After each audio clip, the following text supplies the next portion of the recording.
everyone, and welcome to the Talk They Hear You podcast, What Parents Are Saying, Prevention Wisdom, Authenticity, and Empowerment.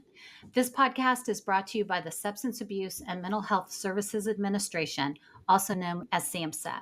Talk They Hear You is a national prevention campaign that aims to help parents and caregivers talk with their kids about the dangers and risks of underage drinking and other drug use. In this podcast, we hear what's working and what isn't, and what might be missing in our efforts to help kids navigate away from alcohol and other drugs. I'm Debbie Burnt, Director of Parent Movement 2.0, and I'll be your host.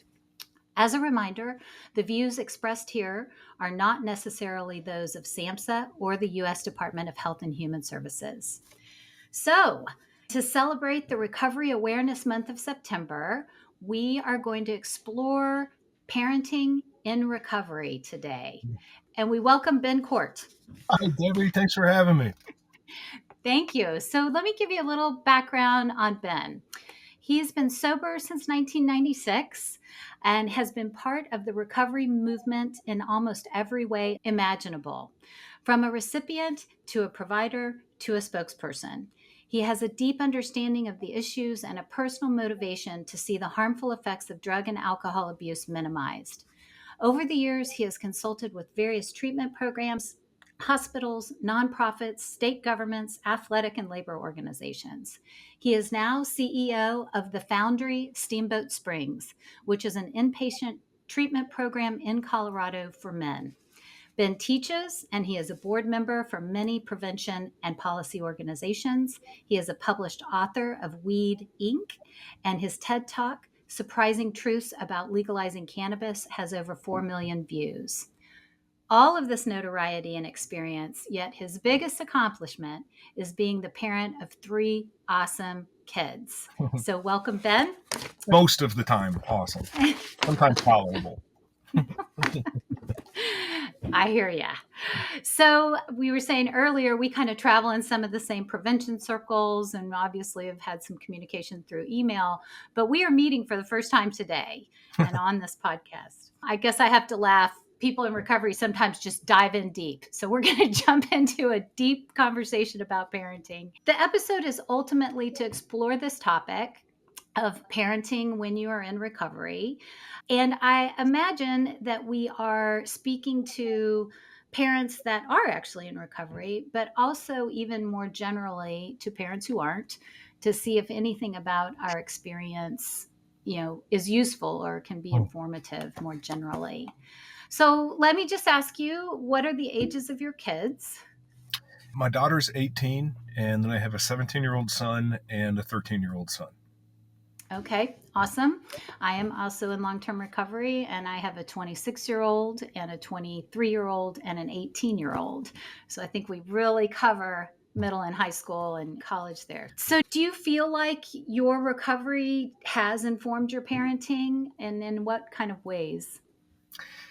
Well, I don't think there's really anything in my life that my recovery doesn't pretty dramatically influence. And since my parenting is, after my relationship with my wife, probably the biggest and most important thing, yeah, it absolutely influences it. And as I was thinking about this conversation, that question obviously was one that I was considering. In what ways does it inform it? And there are so many, but maybe the biggest one, if I'm going to just pick one right now, it's in the basics that we say every time we're in a meeting, that I need to make sure that I've got the ability to affect the things that I can, and then the acceptance to take the things that I cannot change, because all parents deal with those things. I just feel like we got some great tools inside of the recovery world to say, okay, yes, I have control here. I do not have control here. That's a great point. I don't know, depending on how old one's kids are, if they understand how much parenting is about control and then giving up control and or changing your perspective on what control means. And I know that was a constant and ongoing lesson for me. I love that you applied some of the recovery tools. That serenity prayer is pretty amazing, right? Tell me how. I'm like forgetting it. I'm blanking on the serenity prayer. How does it go specifically? Are you just testing me? Grant me the serenity to accept the things I cannot change, the courage to change the things I can, and the wisdom to know the difference. Yes. So if you haven't heard that, if you're listening to us and you're not in recovery, take that with you. It's a good one. Every parent out there at some point in time is dealing with their children who may or may not want to drink and or smoke and socialize in a way that includes substances. Has that been a difficult topic for you? Has it been pretty straightforward? What do you think? Well, in a lot of ways, because I work in the field too, not just my own personal recovery, it's been made so much easier because the kids see day in and day out what goes on. I think that if I didn't work in the field, there would sort of be that boundary that I'd try and find between how much personal disclosure versus just kind of my own recovery. What I did with my kids, because we talk about it all the time and have talked Mm-hmm. about it since they were first going off to school, and try and talk about everything with them, the role that the internet and social media is going to play in their lives, pornography, substances. And the deal that we made with all of our kids at the beginning of things when they first started school was that if you go through all of school and graduate high school and have never used alcohol, tobacco, or any other substances, you get a trip anywhere in the world you want. And my daughter is the only one who's graduated, and she made it. She's never even tried tobacco. It was always something that she had to look forward to. It was always something we could talk around that was sort of strengths based. She always came to us with the, because I made this commitment and because I want to do this, here's what's going on. Here's what I'm thinking. Can you guys help me with this? It really opened up a lot of great conversations with us. That's a great, huge carrot to stick in front of a Figured it child. was cheaper than treatment. And you have 18 years to save for it, Right. right? Right. And it's certainly cheaper than the next 60 years of pain and suffering and going through the challenges of having a kid who is using and who Mhm. does end up in addiction. It sounds like she was very motivated, kind of in and of herself. Anything either about some of the issues that she brought you that you would share, or did you ever find yourself reaching out to other parents, maybe that were throwing a party or whatever, to kind of say, hey, what's happening, and are you letting people drink? Did she get to go to parties, and were there parties with alcohol? She's a COVID kid. So Mm. they were pretty reduced, class of 22. They were pretty reduced. But yes, she certainly did. And, I live in Colorado. So our conversations are very, very centered around THC a lot of the Yeah. times, around weed. So I certainly check in quite a bit with other parents. My wife and I always ask about firearms in the house before they go over, and we don't have a problem with them. I'm a pretty avid hunter myself, but I want to make sure they're all locked up. And then we always ask about THC, about weed. If it's in the house, is it always locked up? Other than that, no, it really just came down to her being very prepared too. One of the things we did a lot with her was role play, and my son too. We would role play what would come up and how we would see it come up so that she would have the actual language for it. Because, when you're in the moment, especially when you're a kid, everything kind of shuts down, you go black. So we wanted to practice all of those things before she ended up in that situation. That is great. So, the Talk the Hear You campaign is all about talking to your children early and often. It's all about having conversations. They provide a lot of different tools for those conversation starters. They recently created a mobile app that parents can use with conversation starters in it, and where parents can actually record themselves having a conversation with their kid. It's Yeah. kind of cool, right? But I think that setting kids up with language is so important, not only because they're prepared, but if you've ever been around a ninth or 10th grader, 14 or 15-year-old, it's like they revert to being pre-verbal. Language is a center that starts rewiring itself and doing different things in the brain. And so they really literally don't have the language for a lot of things, and they're listening a lot. So it sounds like it was very just instinctual for you to make sure they are equipped. But there's also this neurological underpinning of it as well that says this is a really good idea. Well, the only reason that we thought of it, it wasn't instinctual. I mean, we certainly didn't think of this Oh. stuff on our own. It was mostly because of SAMHSA and stuff that they've published. Like, I'm really familiar with what the data says. And there's Mhm. exceptions to every single rule, but the data tells us how much self-disclosure is a good idea. The data tells us how much conversation is a good idea. And anytime you're looking at big, giant numbers, you don't take into account the kid's individuality. So that's where, as a parent, if you put that in, then I think you can develop some good systems. But we knew the importance of very open and frequent conversations, that frequency is huge. We also knew the importance of not getting into specifics of my past. My wife is just an amazing human being and never, I don't think she had a sip of alcohol until she was in her mid 20s. So with how much we disclosed about my past, we also knew what the data said there, that you never want to be dishonest, but you also don't want to get into specifics. Yeah, talk a little bit more about that because that's a big conundrum, Yeah. especially if you're in recovery, right? Yeah. It could Right. be an issue for any family, but just tell anything else. Where did you don't have to tell us the specifics about your story unless you want to, but a little bit about where you drew the line and how you knew you were getting to the line. Well, so there's this whole concept inside of our recovery world that talks about rigorous honesty. And it's basically the one of the best fences that we have against using or drinking again is making sure that we stay honest. And so when your kid says, "Did you ever?" I think that instinctually, for those of us who've been in recovery for a little while, we just want to be like, "Oh yeah, for sure." And what we've got to remember is that, so like Debbie, if you and I got together and started trading stories, we would be able to do that and probably laugh about most of them because they're so far in our past. We're in recovery. We know that that's gone. We know who we are today. Our kids don't really understand that duality. And so what they would see is, wow, dad stole cars. Wow, dad sold drugs. Wow. And so what I would say to them a lot of the times is I made a lot of decisions that I'm very not proud of and that I wish I would have made differently. And then what we would always do, despite her discomfort with it, is we would draw back to my wife and we would say, I took the easy road. I took the big, giant, wide, do whatever feels good road. Your mom, on the other hand, stayed on the straight and narrow. Everything that she was doing, she was intentional and deliberate about. So we'd always try and kind of turn it into a strengths based thing. And as they've gotten older, so my daughter, who's now 18 and soon 19, we do talk more specifically about some things. And my son, who's 17, he's quite a bit less mature than she is, but we do too. So I think it's making sure that you keep up with the age appropriate side of it, that you're not going to overwhelm your kids either. Right.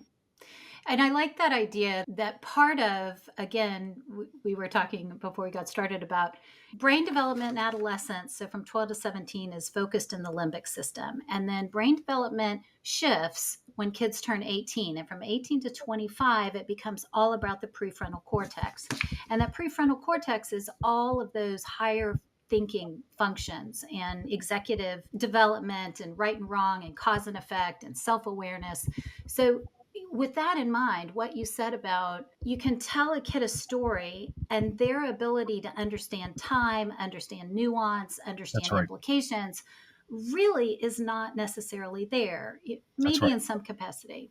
So being sensitive to that, I always thought of it as a way I could respect my kids and respect their ah, ability to process. Because the other thing, I think a lot of parents, and a lot of the time, we need to engage with our kids as a way of getting validation. We kind of want our kids to know, oh, that movie you're watching is nothing. You should have seen what we did back in the day. And I think it does come back to that idea of us getting validation from our kids, which is really shaky ground. That always kind of needs to go the other way. An adult looking for emotional validation from their children is probably going to end up pretty disappointed. We need to be there to validate our children. So if I needed to process those things, I wouldn't do it with the kids. I do it with my wife. I do it with my therapist. I do it in my 12-step world. yeah, that's awesome. I don't think I realized how much growing up I was still going to be doing when I became an adult and Mm. especially when I became a parent. It's a little bit tied to control, but it's really just kids force us to become adults and to look at ourselves and right and to think about make some of those distinctions between our own needs and where we're getting them fulfilled. It's a great way to kind of articulate that. My father's a remarkable guy.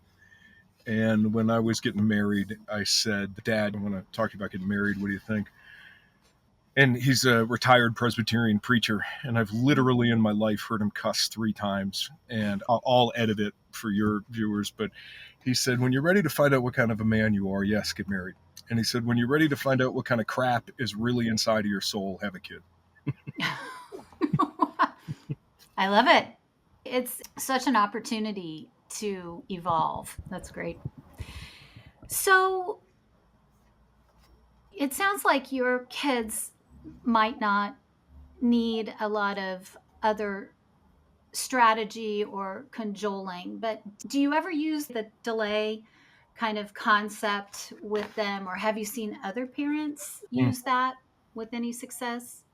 Yeah, for sure. And I actually use it very regularly with other people's kids. Okay. Because of some of the work I do, particularly around marijuana, I get a lot of calls. In fact, had an opportunity to do a follow-up call with a family just before we got on when I spoke with their son last night.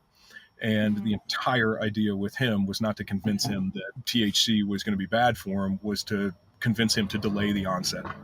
So yes, delay, delay, delay. The longer we can hold off, if everybody waited till they were in their mid-20s, I wouldn't have Right? a job, and I'd be thrilled about it. Right. I know. I feel like a lot of medical professions, a lot of people in the world you inhabit really believe we could end adult addiction if we could get everybody to wait to the mid 20s. What you'd And we end up could, is that small portion of people who are genetically predisposed, somewhere around 10%, and we could manage that. right. Talk to me about the genetic predisposition. Any thoughts in the work you do or just whatever? Well, let's just put it very frankly, Debbie, our kids are screwed. Yes. Mm. The genetics are. I come from a very, very long line of alcoholics. My mother Amen. got Me too. sober when I was 7. My great uncle, who passed away about 5 years ago, was the first person on that side of the family anybody can remember who died sober. He had about 10 Oh, years. So genetics are a very, very real thing. I mean, we're coming to learn that about equal to genetics are trauma in our early life. So our ACE scores, adverse childhood mhm, event scores, mhm. and you are at so much more of a risk if you come from a family that has addiction and or mental illness in it. Right. And that's And another I, reason I've been so careful at home with my kids, because hey, you guys, you kind of sorry you sort of lost the lotto here. Be aware. yeah. And I have found that family genetics and addiction in the family can be really difficult, right? Every family is talking about it or not to varying degrees.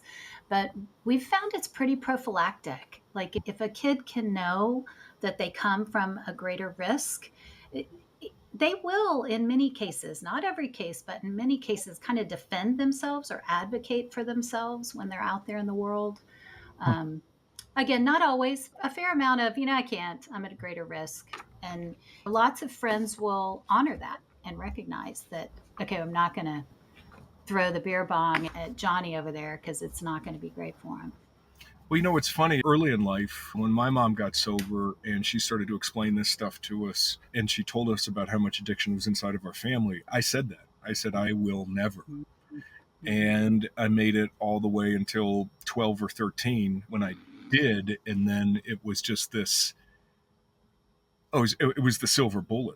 I mean, it Yeah. fixed everything, the mental health struggles that had been there, the loneliness, the anger. So, yeah, for sure. I mean, that shouldn't dissuade us from talking to them, but it doesn't always work. And if it doesn't, don't blame yourself, parents. So, is there anything that you would say to parents who do use fairly regularly and probably drink normally, Mm-hmm. but anything about modeling or experience that you've seen that's worked or not worked with other parents that you interact with? So the data would always tell us that do as I say, not as I do is terribly ineffective. Okay. Um, and so, what we want to do, you certainly can model responsible use. If you are somebody who drinks responsibly, you certainly can model that drink with dinner. However, you want to have very specific conversations around it so that they understand that it is not for them. Any illicit substance, cannabis included, we do not ever want to do in front of our kids. Same with smoking. Even if you are a smoker, if your kids know you smoke, there's a big difference between that and them seeing you smoke. So really consider that your actions are going to be very scrutinized, whether or not you want them to be. That's one of the tough things about being a parent is this going to happen. So Right. yes, don't use in front of your kids. Certainly at all costs, avoid intoxication in front of your kids. One of the reasons I stay in prevention and continue to work in parent education is my huge fantasy would be for us as a society to move to what? Alcohol, drugs in middle school and high school? No, that's not, nobody, we don't do that. And we are very far away from that. I feel like it would be so much easier to be a kid in our country and in the world if we could all kind of move to that space. But any thoughts about either accomplishing some different collective understanding about drugs and alcohol? Well, we're certainly losing that battle, one which you described the victory in. And if we were able to do that, I mean, you look at it from every angle, the amount of money that we would save as a society would just be absolutely profound. We could tackle everything that there is to tackle out there. But I think most parents who've gone through it would say, forget the money, the amount of heartache that we could avoid would be so incredible. It's interesting, though, you have the priorities of the parents who truly want what's best for your kids versus the priorities of the industries that sell addictive substances. I feel like the majority of parents that I work with just have no idea that this is even an issue and that this is even going on. And that's the part where I wish we were all fighting a little harder against it, I guess. Well, we got you, Debbie. We need We got you, Ben. never underestimate the power of one. And I think it's easy to get nihilistic and to say, well, this is Mhm. it. We live in America in the 21st century. We're screwed. Yeah, but I also think that it's going to be a cold day in hell when I stop fighting for everybody's kids. Yeah. Yeah, that's a good point. Okay, so any thoughts for parents that find their kids using? And I think when you're in recovery and you find your kid using, that's a specific kind of fear Yeah. that starts. So maybe even any thoughts on that and or thoughts on if you're not in recovery. Well, so we've got terrible sample group bias, those of us in recovery. And then add to that, at least for me, working in treatment, I don't know a lot of normal users. I mean, I certainly have some friends. I mean, my wife is normal. But for the most part, I see what happens on the back end. I see the devastation. So I know for sure that my tendency is to prescribe my own worst case scenario onto other people and to think, well, this is what it was like for me, and this was what it got me, because it was pretty dark. None of us who are in recovery got here because it was awesome. It got pretty dark.